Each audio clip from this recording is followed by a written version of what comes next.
à pleuvante. Elle est écrasée en dessous d'un petit char. Donc, on peut l'imaginer qu'il a souffert, crié à l'aide. Il nie d'avoir des accidents à son actif, mais la CSST dit que oui, il y en a. Il semblerait que c'était pas suffisant. L'employé en est mort. Alors, c'est pas rien, là. Il y a un mort, mon fils. Ça l'a pas denté.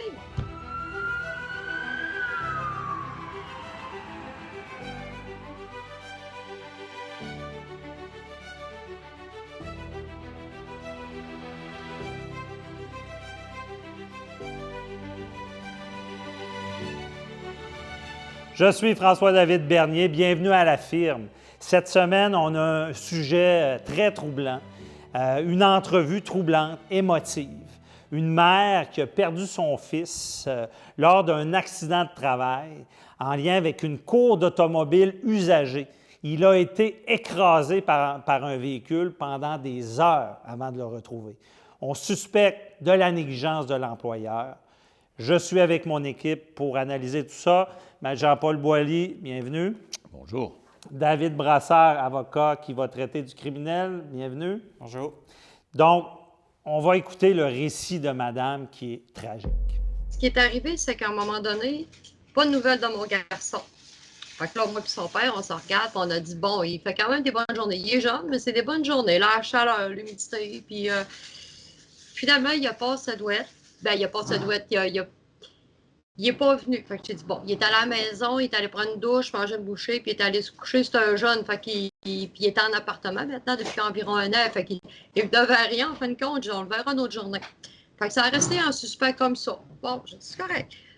Mais un petit peu plus tard, le colocataire qui restait avec lui est en contact avec mon autre garçon, Jérémy, qui est à la maison. Puis à un moment donné, il a demandé à Jérémy, est-ce que Nicolas est à la maison? Regarde ça, Jérémy, il dit, ben non, il dit, il n'est pas à la maison, mais il était rendu, là, aux alentours de 7h, 7h05, je te dirais 19h05 le soir environ. Fait qu'il dit donc, fait que là, mon garçon, il me dit ça, il dit, maman, il dit, Nicolas, t'as pas texté? Il dit, comme de quoi, quelque chose? Je dis, ben non. Fait que là, j'ai dit, bon, elle n'a pas une nouvelle, puis Nicolas, c'est un petit gars que si sa routine changeait, il avertissait toujours quelqu'un à quelque part. Tu sais, il s'est dit, ah, ben, est-ce que je vais être en retard ou il y avait l'habitude, admettons, de dire, ben, gars, je vais arriver en retard, j'arrête à l'épicerie. Toujours. Fait que là, au risque de passer pour Merpoule, comme ben des fois on passe pour Merpoule, j'ai dit là, je le sens pas. Fait que là, j'ai appelé les autorités. J'ai dit là, mon garçon est manquant à l'appel. D'habitude, il est fiable, il donne signe de vie, comme je viens de te dire. Il avertit quand il déroge de sa routine. Puis il répond, puis j'avais bien beau y écrire, Nicolas, t'es où? T'as-tu un problème? T'as-tu, je sais pas, un aléa de la vie qui aurait pu changer sa routine? Puis pas de réponse. Puis mon garçon, il répond toujours en dedans de 10-15 minutes. Tu sais, son travail était terminé. Fait que c'est sûr qu'il allait me répondre, mais pas de réponse. Fait que c'est ça. J'appelle les autorités. Eux, ils me disent, ben, Madame Renaud, écoutez, il ne vit plus sur votre toit. Il dit, vous avez plus, tu sais, comme mainmise dessus, tu sais, il est adulte, il est majeur, tu sais, il a son appartement, vous ne pouvez pas tout le temps gérer sa vie maintenant, puis ça. J'ai dit, je ne veux pas gérer sa vie, je suis inquiète, c'est pas normal. Ben, il dit, Madame Renaud, il dit, à l'âge qu'il il dit, il faut attendre 24 heures. Le fameux 24 heures d'attente des policiers, ça me tue, mais bon, voilà, attendre. Fait que je raccroche avec les policiers, puis à un moment donné, j'ai dit non, je me sentais vraiment pas bien. Fait que j'étais tenace, j'étais tannante. J'ai dit, je veux que tu vérifies. Mais eux autres, ils étaient bornés. Fait qu'ils ont comme checké, j'imagine. Je n'étais pas avec eux autres dans le champ. Mais pas plus que ça. Et puis à un moment donné, je les ai rappelés. J'ai dit, écoute, j'ai dit, va voir. J'ai dit, il n'y a pas d'avoir rien. Il dit, va voir dans la cour où il travaillait, là, chez Roussel, pièce d'auto, Robert Val. Il dit, pourquoi? Ben, je dis, parce que Nicolas, là, j'ai dit à quelques reprises, il nous a dit qu'il avait resté coincé sous un auto. Ben, il était arrivé de travailler à un moment donné. Hey, j'ai été chanceux aujourd'hui. Tu comprends ça, mon grand? Ben, il dit, écoute, il dit, j'ai resté sous un véhicule. Là. Il y a un véhicule qui avait glissé dessus. Il avait tellement crié comme un donné. Il était tout seul dans le champ. Mais il a tellement crié comme un donné. Il s'est débattu. Il a tout. À ce qui paraît, ben, ce qu'il m'a dit, c'est qu'il y a un employé qui a pris le lift, qu'on appelle un lift, puis qui est allé soulever le véhicule. Parce que Nicolas, il aurait été coincé. Là. Cette fois-là, il n'était pas capable de sortir. Mhm. Il y en a un qui l'a aidé. Le un, je ne sais pas c'est qui, j'ai jamais eu le nom. Puis ça restait comme ça. Puis, tu sais, c'est là que j'ai dit, excuse-moi, mais Chris, arrête. Arrête, au-dessus de là, tu as un autre job. Puis je sais que c'est dur le coût de la vie, puis tu as besoin de sous, puis tout ça, mais il y a sûrement moyen de moyenner autrement, puis, tu sais. Donc là, il y avait déjà cette crainte-là, c'était arrivé. Et là, qu'est-ce qui arrive cette journée fatidique, là? Comment on le retrouve?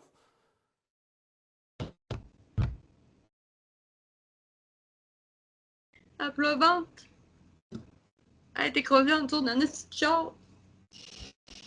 Donc le véhicule, il était tombé dessus, là. Ouais, ça a glissé. Avec les photos de la CSST, ils nous ont expliqué que le véhicule n'était pas stable parce que c'est ça, le véhicule, il aurait été supposé avoir une formation, puis il l'a pas eu, puis même la CSST a enquêté, la coroner aussi. Roussel dit qu'il a été formé après son emploi, une dizaine de jours après, mais il n'y a personne qui est capable, ça je ne le croyais pas, mais bon, écoute, mais il n'y a personne qui est capable de dire si c'est vrai qu'il a été formé. Puis, si les employés disaient, ben, je ne sais pas qui l'a formé, mais c'est pas moi.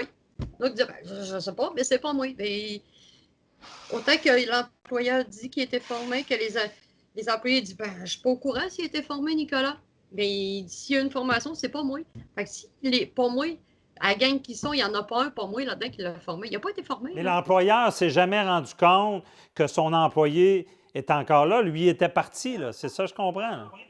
Lui, là, ça fermait à 5 heures, puis il y en a un qui est parti à 6 heures. Il a barré l'enclos, l'auto à côté, il n'a pas allumé. Si le corps est là, le gars est encore là. On écoute l'entrevue, le témoignage de madame, et c'est troublant. C'est troublant parce qu'on sent une négligence de l'employeur. C'était déjà arrivé auparavant. Le jeune homme avait crié, un employé est venu l'aider avec un loader. Ça semble être fréquent qu'il y ait un véhicule qui tombe sur quelqu'un. Et là, on le retrouve décédé. Et ce qu'on sait, c'est qu'il est resté sous le véhicule longtemps. Là. Plusieurs heures. La cause du décès dans le rapport, c'est l'asphyxie. Donc, cette personne-là, on a fermé l'entreprise, voyant son véhicule, on a quitté. Donc, on peut l'imaginer qu'il a souffert, crié à l'aide, personne pour l'aider. Comment vous voyez ça? Ben, c'est certain que dans un cas comme celui-là, en fait, ce qu'on constate, c'est qu'il y a eu une négligence certainement au niveau de l'employeur. Je n'ai pas vu le rapport de la CNESST, mais il reste qu'on ne peut pas, dans un cas comme ça, où on sait qu'il y a eu des activités antérieures, où il y a eu des manquements qui apparaissent flagrants, où un employé a déjà dénoncé une situation, où la CNESST a déjà enquêté, où on a mis des recommandations et qu'arrive un incident comme ça, on ne peut pas penser qu'il n'y a pas d'implication au niveau de la négligence, au niveau de l'employeur. Maintenant, est-ce qu'un tribunal pourra, au niveau criminel ou civil, mais ça, on ne le sait pas. Ça, mais il reste que pour l'instant... On va en parler tout à l'heure des poursuites criminelles civiles. Mais là, le côté fait, là, les faits, c'est quand même assez flagrant. Là, est-ce qu'en 2026, un employeur peut se comporter de cette façon-là? Il n'y a aucune vérification pour savoir si l'employé est revenu sain et sauf. Ce qui me sidère complètement pour avoir travaillé dans les travails manuels et des usines, c'est que quand un employé se retrouve à travailler tout seul, ça arrive, il y a presque toujours un système où est-ce qu'un employé va vérifier aux demi-heures ou à 1 heure si un employé est correct. Donc, ça peut se faire par téléphone, ça peut se faire par talkie-walkie. Et l'idée est la suivante. Si le travailleur se blesse, s'il perd connaissance, eh bien, peu de temps par la suite, on va le retrouver. Là, en l'occurrence... Pour agir, lui sauver la vie. Là, en l'occurrence, il a été laissé à lui-même, personne pour vérifier s'il était correct. Donc, on envoie des travailleurs dans une zone qui est potentiellement dangereuse parce qu'on n'est pas dans un garage où il y a des lifts. Là. Il faut qu'ils soulèvent les véhicules. Et donc, on ne se soucie pas de qu'est-ce qui peut y arriver. Bien, écoutez, ça me semble évident. Moi qui n'ai pas manuel, mais pas du tout, je cognerais un clou, puis je dirais à la personne à côté, regarde, voir si je ne me suis pas cogné un doigt. Alors, imaginez-vous quelqu'un qui est dans un terrain comme ça, il fait une manœuvre qui est quand même délicate, là, puis il n'a pas les outils nécessairement, il n'est pas dans un garage avec un lift qu'on appelle un remont de charge ou quelque chose qui peut garder. Alors, ça me semble être l'enfance de l'art d'avoir quelqu'un qui doit à tout le moins surveiller ce travail-là, à tout le moins avoir un œil, mais ça ne semble pas être le cas. Les gens s'en vont et se fichent éperdument de ce qui va arriver avec ce travail-là. Bien, un, ils s'en vont, Ouais. mais deux, je sens pas, j'ai déjà été mécanicien dans mon jeune temps. Bravo. Et je sens pas qu'il y a des protocoles en place de a soulever rien. ces véhicules-là. Je ne sens pas qu'il y a des sécurités. Si c'est déjà arrivé qu'il est resté pris, qu'est-ce qui a été fait? Il y a des criques, il y a des choses comme Exact. ça, mais quand tu es dans un milieu de travail, ça prend une sécurité. Tout à fait. Puis on n'a aucune raison de croire qu'on a expliqué à cet individu-là, parce que la CNESST est venue quelques jours avant ou semaines avant, expliquer en disant, écoutez, il y a eu des plaintes de fait, on a dit aux gens, voici, ce que vous faites là, c'est pas correct. Faites-le pas comme ça. Qu'est-ce qu'on a dit à cet individu-là après? Mais pourquoi il le fait quand même? Bien, il y a eu une lacune en quelque part. Il y a quelqu'un qui a levé la tête en quelque part qui fait que cet individu-là est décédé aujourd'hui. C'est malheureux. C'est malheureux. Il y a des gens qui ont levé la tête. Il y a un problème, déjà techniquement, mais à cet effet-là, là, on va devoir se parler, là, accusation criminelle, est-ce qu'il y en a? Poursuite civile, qu'est-ce qu'on fait? On continue d'écouter madame à ce sujet-là. Ça fait 20 ans que la CSST est dans le dossier. Je ne sais pas si tu as vu dans les papiers, là, ça fait 20 ans. Ça a commencé en 2005, là. Il y avait des problèmes, puis il nie d'avoir des accidents à son actif, mais la CSST dit que oui, il y en a. Il ment. C'est un homme menteur, parce que il dit qu'il n'y en a pas, mais pourquoi la CSST est capable de prouver qu'il y en a? Puis vous croyez que la négligence de l'employeur a causé la mort de votre fils, là?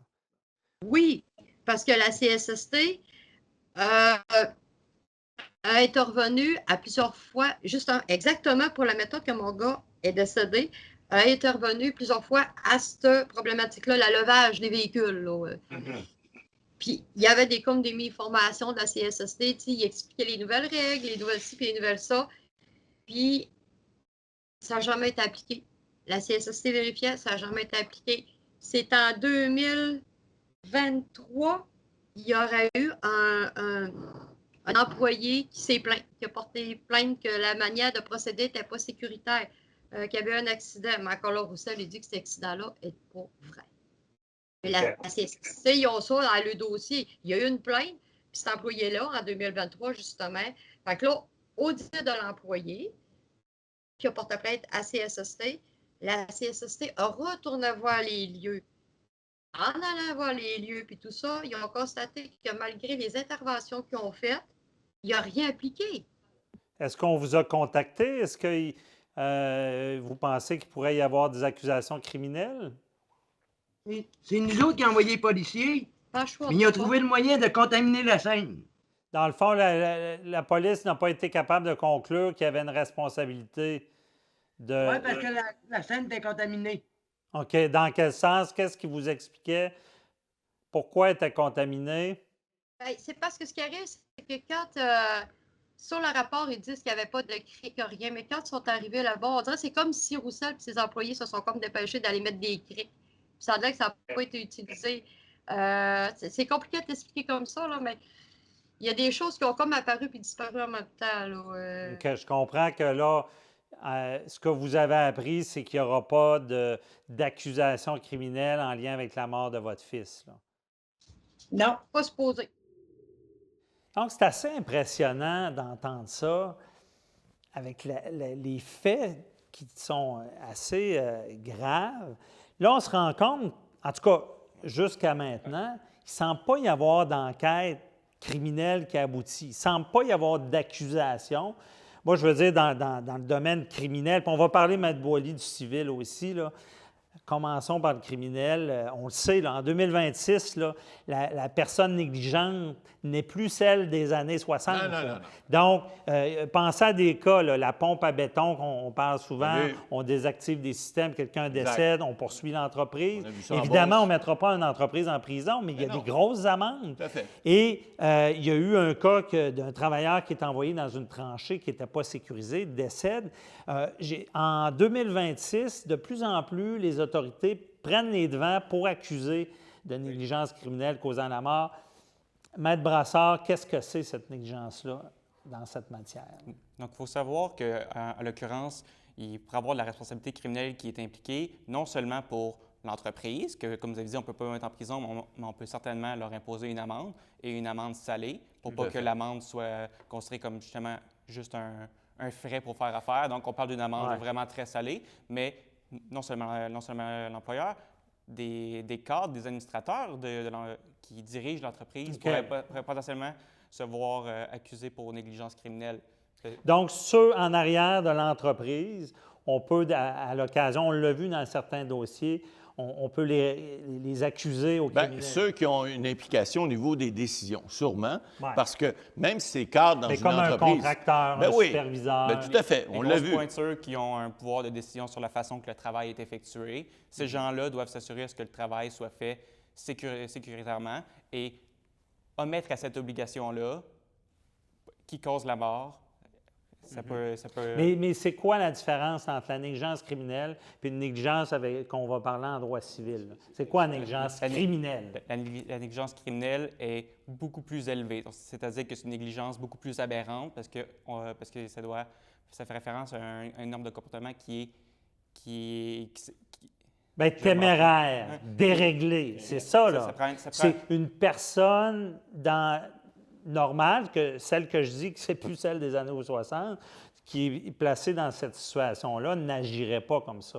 Là. Ça prend un énorme écart entre ce qu'une personne raisonnable aurait agi lorsque placée dans les mêmes circonstances. Donc, la négligence au civil est moins Tout à fait. exigeante. Ben oui, tout à fait. Et au criminel, c'est Ben oui. la pire forme de négligence. Parce que là, au criminel, c'est le fardeau de preuve hors de tout doute En raisonnable. plus. C'est des procès criminels, là, c'est sérieux. La conséquence d'une entreprise qui est reconnue coupable, c'est des amendes salées. Mais la conséquence d'un dirigeant Un d'entreprise individu.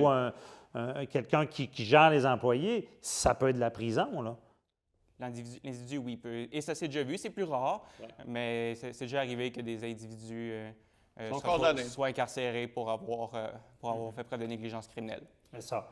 On verra ici, on ne sait pas, mais ce serait surprenant, d'après moi, qu'il n'y ait pas une enquête qui perdure là, en cours. Je ne suis pas sûr que le DPCP, là, peu importe la ville, va laisser ça aller. Là. Bien, écoutez, tout est une question de preuve puis d'appréciation de la preuve. Parce que là, on comprend que quelqu'un qui n'a pas fait son travail, en quelque part. Est-ce que c'est l'employeur qui a été négligent dans la façon d'opérer? Est-ce que c'est pas peut-être la CNESST qui aurait dû être plus insistante dans son rapport en disant, bien voici, on vous a dit de faire ceci, ceci et cela. Est-ce qu'il aurait peut-être dû en faire plus? On ne le sait pas. Mais cela étant, on parle au niveau criminel, mais au niveau civil, vous savez... Attendez, Mme Boilly, le civil, Ben, on y arrive. mais- Je sais que ça vous démange, Non, oui. non. Mais criminel, là, est-ce que le fait que la CNSST aurait peut-être approuvé une méthode, là, Ben- est-ce que ça peut... Est-ce qu'on peut dire, ah, moi, j'étais approuvé par la CNSST, il ne peut pas y avoir d'accusation criminelle? Encore là, Est-ce que ça se peut? c'est une défense qui pourrait être, je ne suis pas criminaliste, qui pourrait être possible, mais il reste qu'on ne peut pas dire c'est pas moi, c'est ma sœur qui a fait ceci. Non. Cela étant, ça peut aider à possiblement enlever le côté négligence criminelle, mais ça n'enlève pas l'obligation de l'employeur d'être diligent et de faire attention lorsqu'il applique une recommandation. Si la recommandation, vous savez, c'était toujours la même affaire, si la recommandation n'a pas d'allure ou si la recommandation ne donne pas l'effet escompté, bien l'employeur, il y a une petite switch qu'il faut qu'il allume, hein? Il y a une petite lumière, il faut qu'il dise, bien c'est pas suffisant. Et dans ce cas-ci, il semblerait que ce n'était pas suffisant. L'employé en est mort. Alors, c'est pas rien, là. Oui. Mais moi, ce que je me demande, on peut-tu se cacher derrière un rapport disant j'ai fait ce qu'il fallait? Je pense pas. Parce que c'est plus complexe, je pense, que seulement mettre une chandelle là, là. En tout cas, et peut-être, parlons des poursuites civiles, peut-être que la CNSST a levé la tête, là. Est-ce que la CNSST qui tolère ça, est-ce qu'elle peut être responsabilisée là-dedans? Écoutez, ils ont des dispositions dans la loi qui les exonèrent de ce genre de poursuites-là. C'est évident qu'eux font ce qu'ils peuvent avec ce qu'ils ont. Mais est-ce qu'en bout de ligne, on ne peut jamais s'exonérer de sa propre turpitude, comme il est dit dans le Code civil? Alors, si on fait quelque chose qui n'aurait pas dû être fait, si on fait une recommandation qui n'aurait pas dû être faite, qui n'a pas été faite sciemment de façon correcte, on peut en être tenu responsable. Souvenez-vous, 1457 du Code civil qui dit « Toute personne qui est dotée d'une intelligence est responsable du dommage qu'il cause à autrui. » Alors, si c'est le cas, même la CNESST pourrait être impliquée là-dedans. OK. Donc, il pourrait y avoir une responsabilité. Mais d'ailleurs, on va continuer d'écouter, Madame, son récit, parce que là, je veux développer, ça passe vite, là, je veux développer un peu plus sur est-ce que là, il y a une poursuite civile qui est possible. On revient après l'avoir écouté. Je te dirais que mon but premier, c'est pas de faire de l'argent. C'est pas mon but de faire de l'argent. Mais les poursuites, je suis pas fermée à ça. Parce que je me dis, tu peux pas briser la vie d'une famille, surtout. C'est pas ça, c'est pour en sauver d'autres aussi. C'est peut-être m'en sauver d'autres aussi, comme mon chum dit. Il faut que les employeurs au Québec, il y a eu déjà des cas, soient impeccables sur la sécurité de leurs employés. Mais ici, vous considérez qu'on n'a pas fait ce qu'il faut pour vous, là? Non, parce que c'est toujours à répétition. C'est toujours à répétition. Puis juste le fait qu'on voit qu'ils nient tout ça, autant dans le Journal du Québec, puis dans les dossiers, tout ça, qu'ils nient tout le temps. Moi, ils disent, ça fait 55 ans que j'ai ma business, j'ai jamais eu d'accident. Fait que vu qu'on voit qu'ils nient tout. Ils nient tout, on le sait que ça va être à répéter encore. Il y a un mort, mon fils, ça ne l'a pas dompté. C'est qui après ça? C'est quelle famille après ça?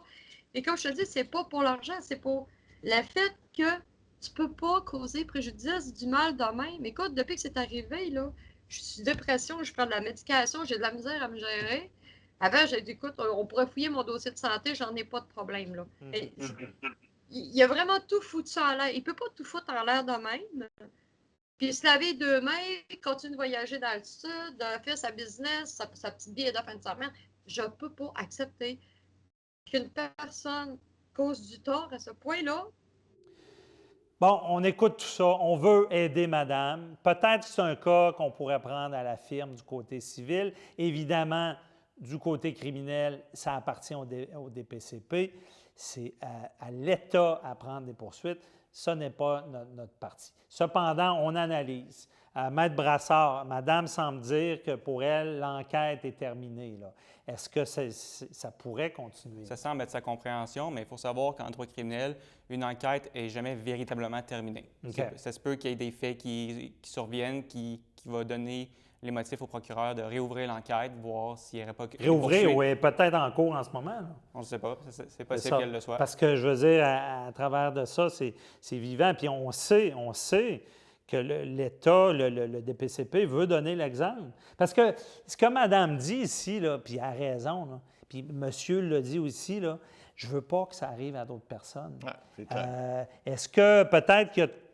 Puis ce que je sais, c'est que ce qu'on appelle communément les cours à scrap, c'est peut-être ça, ça révèle un problème, de danger sur ces milieux de travail-là qui semblent assez chaotiques. Là. Se retrouver dans un champ en dessous pour défaire une pièce, si tu n'es pas certain que l'auto est sécurisée, ça pourrait arriver n'importe quand. Mais là, ce que le collègue dit, M. Brassard nous dit, l'enquête c'est jamais fermée complètement. Vous savez, le pouvoir des médias, il ne faut pas... une rencontre comme on fait aujourd'hui avec ces gens-là et qu'on médiatise ce dossier-là, pourrait faire en sorte également que le DPCP pourrait se ressaisir.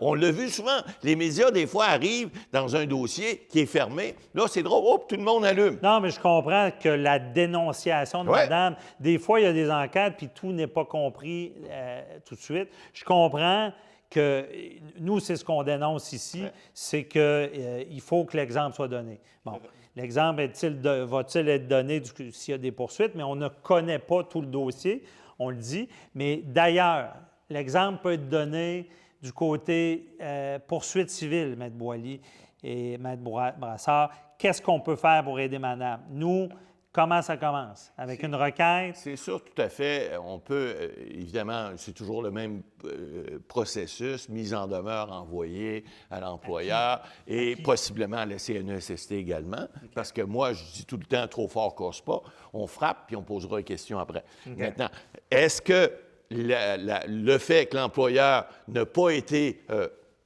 impacté pour l'instant par le DPCP fait en sorte qu'on ne peut pas le faire au niveau de la famille, parce qu'il y a des dommages manifestes, ne serait-ce que des dommages moraux. Ce jeune-là avait toute la vie devant lui. Le solatium de l'origine. Oui, tout à fait. La perte de l'être cher. L'être cher. Et tout ça peut être compensé. Évidemment, ça ne remplace pas l'individu, ça ne remplace pas tout ça. Mais il reste que s'il y a une faute qui a été commise par l'entreprise et s'il y a une faute qui a été commise également par la CNESST, j'en juge pas pour le moment, mais ça pourrait être le cas, bien, ça se peut qu'on puisse réclamer ces dommages-là à ces entreprises-là ou à cette société gouvernementale-là, et en disant, bien, vous avez levé la tête, il y a eu des conséquences, vous allez payer pour.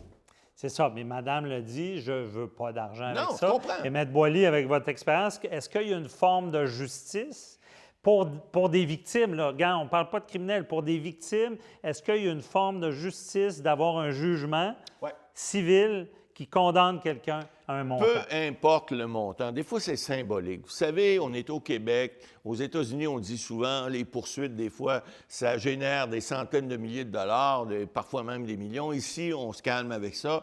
C'est pas le cas. Par contre, le fait de reconnaître que quelqu'un a commis une faute, quelqu'un a fait quelque chose qui est répréhensible et qui a une reconnaissance par les tribunaux de ça, bien, c'est un baume. Ça ne veut pas dire, ça ne remplace pas toute la souffrance que ces gens-là ont eue, le fait de perdre un être cher et tout ça, mais au moins, ça vient reconnaître que ces gens-là ont subi quelque chose et que ces manquements-là vont au moins servir à quelque chose. Hein? La dame le dit. Et qu'il n'y a pas d'impunité. Moi, j'ai vécu beaucoup ça avec des victimes. Et je vais vous le dire, c'est plus qu'un baume. Des fois, c'est une nécessité. Je l'ai vu au criminel. Au criminel, quand quelqu'un est condamné, il n'y a pas un montant d'argent qui vient avec. Il y a une reconnaissance que le geste compte un être extrêmement cher. Il n'y a pas pire dans la vie que perdre un enfant. Et constaté, reconnu, puni pour justement donner cet exemple-là. Maître Brassard, allez-y. Pour aller chercher plus, on se rappelle aussi, il y a aussi des dommages punitifs. Donc, à quel point que l'employeur a été négligent. La Charte québécoise garantit le droit à la vie. Oui, tout à fait. Donc, ça, c'est un angle pour le dommage de punir l'entreprise. Il y a compensatoire, il y a le bon pour compenser le dommage subi, mais il y a également le côté dommage punitif qui tape sur les doigts sur la pratique négligente de l'employeur.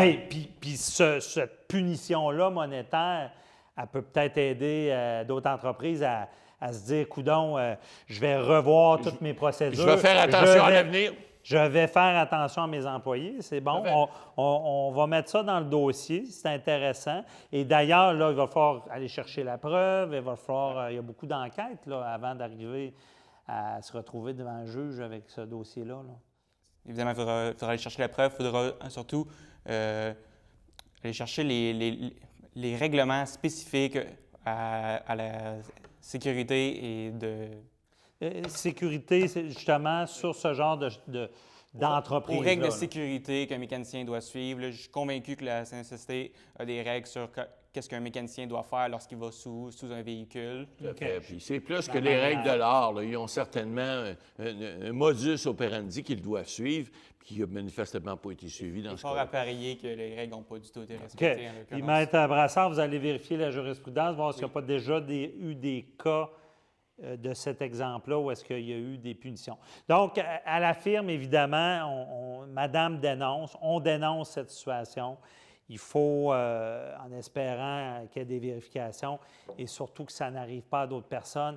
On le répète, on ne veut pas être moraliste, mais il y a trop encore d'accidents sur les milieux de travail, il y a trop d'employeurs négligents, et c'est le devoir du système d'agir et de punir s'il y a des infractions de commis. Et de faire des exemples parce que pour pas que ça se reproduise. Mais c'est sûr qu'on n'est pas là pour se prononcer. On va étudier le dossier. C'est un dossier qui nous intéresse parce qu'on trouve que ça n'a pas d'allure, ce qui s'est passé. Mais on va faire un suivi à madame également si dans la réalité, le cabinet pourrait prendre ce dossier. Donc, un autre cas. La semaine prochaine, je vous invite à nous soumettre des injustices que vous vivez. Vous avez au bas de l'écran notre boîte vocale confidentielle pour nous parler, nous dire ce que vous vivez à la maison. Et notre courriel info@lafirme.tv. Merci beaucoup. On se retrouve la semaine prochaine.